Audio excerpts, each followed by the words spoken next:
कदाचित् कालिन्दी तटविपिन संगीतकरवो मुदा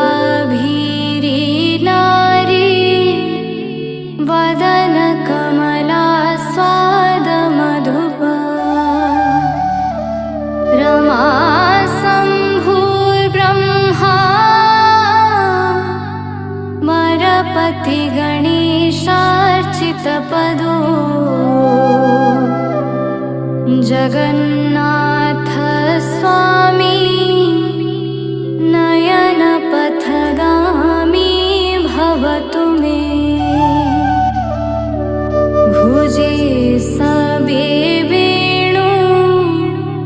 शिरसि शिखि